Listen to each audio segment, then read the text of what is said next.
चास प्रखंड के सोनाबाद के ग्रामीणों द्वारा जन वितरण दुकानदार की शिकायत को लेकर रविवार को बोकारो उपायुक्त विजय यादव स्वयं निरीक्षण करने गांव पहुंच गई। शिकायतकर्ताओं और जन वितरण दुकानदार से पूछताछ तथा वितरण पंजी जांच करने पर मामला सही पाया गया। उपायुक्त के आदेश पर तुरंत अनाज वितरण शुरू करवाया गया। इस संबंध में जिला खाद्य आपूर्ति पदाधिकारी शालिनी खोलको ने बताया कि सोनाबाद के ग्रामीणों ने उपायुक्त को पत्र लिखकर गुहार लगाकर न्याय की मांग करते हुए कहा कि दुकानदार हराधन तूरी द्वारा अगस्त, सितंबर और अक्टूबर माह का चावल सहित अन्य सामग्री आज तक वितरण नहीं किया गया है, जबकि सभी लाभुकों को बायोमेट्रिक निशान लेकर 3 माह का राशन नहीं देने का सही पाया गया है। पत्र के आधार पर उपायुक्त द्वारा संज्ञान में लेकर जांच करने पर सही पाया गया।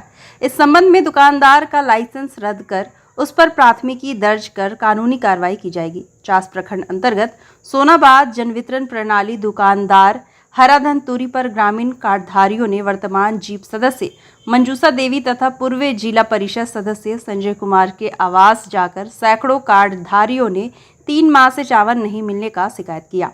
इस पर पूर्व जीप सदस्य संजय कुमार सिंह ने वीडियो कॉल के माध्यम से उपायुक्त विजय यादव को आगाह करते हुए मामले को त्वरित करने की मांग की। इस पर त्वरित कार्रवाई करते हुए उपायुक्त लाभुक के समक्ष पहुंचकर उनके समस्याएं को हल करने को लेकर स्वयं 2 घंटे तक बैठकर चावल वितरण करवाने का काम किया। उपायुक्त महोदया की कार्य की लोगों द्वारा काफी सराहना की जा रही है। बोकारो से विजय आनंद की रिपोर्ट। लोगों के द्वारा जब शिकायत होती है तो कुछ ना कुछ उसमें तथ्य होता है और ये प्रशासकीय अधिकारियों की भी जिम्मेदारी बनती है, हम सभी की जिम्मेदारी है कि हम वास्तविकता को जान लें कि अगर छोटी भी कोई कमी है तो उसको हम कमी को पैचअप करें, या अगर कोई बृहद लेवल पे बहुत लंबे समय से हो रहा है तो ऐसा क्यों हो रहा है ये भी जानने की हमें आवश्यकता है। आज जो हमें सुबह सुबह शिकायत प्राप्त हुई थी, जिला परिषद के जो मेंबर्स हैं उनके घर के सामने काफ़ी 50-60 लोग राशन का दुकान नहीं खुला है करके जमा हो गए थे। उन्होंने वहाँ से मुझे वीडियो कॉल किया और मैंने जब लोगों से बातचीत की तब मुझे पता चला कि 2-3 महीने से उनको अनाज नहीं मिला है।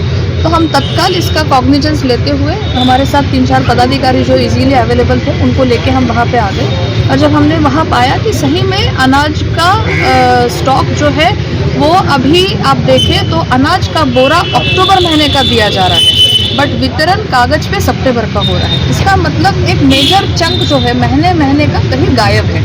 तो इसकी मोडस ऑपरेंडी जो है वो डीएसओ मैडम आपको बहुत बेहतर तरीके से समझा पाएंगे कि जो लोग अनाज नहीं ले रहे हैं उनके अगेंस्ट भी अंगूठा लगा के लिए हुए हैं, या अनाज बांटने के पूर्व में भी बांटा जाएगा ऐसे समझते हुए अंगूठा लिया गया है। तो सिस्टम में तो वो अनाज डिस्ट्रीब्यूटेड में दिखाया जा रहा है, बट एक्चुअल स्टॉक वहाँ पे है। उस स्टॉक को बाजार में बेचा जा रहा है या साइफन ऑफ किया जा रहा है या डाइवर्ट किया जा रहा है, ये तो अभी हम लोगों ने देखा है। अभी जिस तरह की भीड़ थी वहाँ पे और जिस तरह के लोगों का आक्रोश था, मतलब सभी युवा युवती, महिला, बूढ़े, बुजुर्ग, 2-2 महीना, 3-3 महीना, कुछ लोगों ने 10-10 महीने की भी शिकायतें दी है, वो लोग भी वहाँ पे थे। उस स्थिति को देखते हुए जो उसके पास स्टॉक था उसका तो हमने डिस्ट्रीब्यूशन इंश्योर कराया ही है।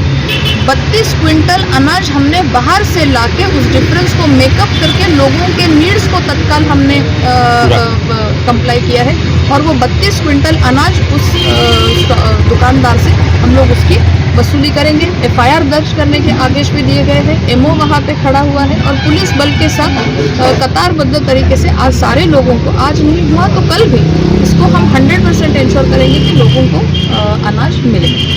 अब सप्लाई डिपार्टमेंट की एक स्कीम है, आप देख रहे हैं कि शहर के एकदम मध्यवर्ती चौरास्ते पे ये है। इसका उद्देश्य यही है कि जो छोटे छोटे रेडी या मजदूरी करने वाले लोग हैं जिनको बहुत जल्दी निकलना पड़ता है, या महिलाएं हैं जो कामकाज के लिए बाहर आती है, तो सरकार इनको एक अच्छे साफ सुथरे तरीके से एक सस्ते दर में 5 रुपए में एक अच्छा खाना दे रही है, और उसका फुटफॉल कितना है वो देखते हुए ही उनका अलॉटमेंट होता है। तो अगर वो लिस्ट इन्फ्लेटेड है, 260, 300, 350 लोग अगर आ रहे हैं तो ये सोचने वाली बात है। और जैसे अभी हमने आप लोगों के सामने भी रजिस्टर देखा, एक ही व्यक्ति का नाम कई एक बार लिखा जा रहा है। राशन का दुकान हो या ये दाल भात केंद्र हो, इसको हम लोग देख रहे हैं कि महिला ग्रुप को, समूह को दिया जा रहा है। समूह में महिला इकट्ठा आए, उनका पीयर प्रेशर एक दूसरे के प्रति अच्छा होता है, बॉन्डिंग अच्छी होती है, एक महिला अपने परिवार के साथ साथ कम्युनिटी के बारे में भी सोचती है। कुछ सेविंग की टेंडेंसी महिलाओं में ज़्यादा होती है, उनकी उपजीविका बढ़ती है। एक उपलब्ध नहीं है तो दूसरी वहाँ पे अवेलेबल रहती है, और एक ही व्यक्ति केंद्रित अगर होता है तो कोई स्कैम, घोटाला या चोरी की टेंडेंसी होती है, वो समूह के बीच में नहीं होती है। एक दूसरा अगर कोई कर रहा है तो तीसरा चौथा उजागर करेगा, ये डर रहता है। और एक के साथ साथ हम बाकी सारे लोगों का गरीबी के लेवल से ऊपर अपलिफ्टिंग करते हैं, ये उसका मेजर मोटा मोटी एम है।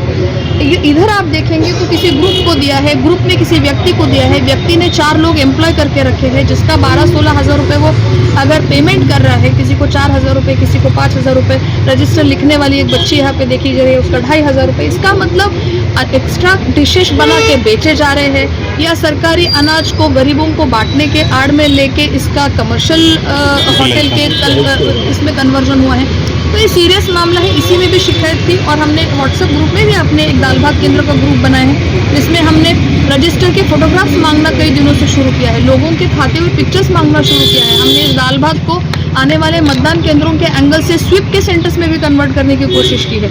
यहाँ पे अगर कोई आता है, किसी को किसी वेलफेयर स्कीम के साथ कनेक्टेड नहीं है तो उसकी जानकारी यहाँ से ले, आधार नहीं बना है तो उसका फॉर्म यहाँ से भरवाया जाए, किसी का फॉर्म 6 नहीं है तो वो वहाँ से भरवाया जाए।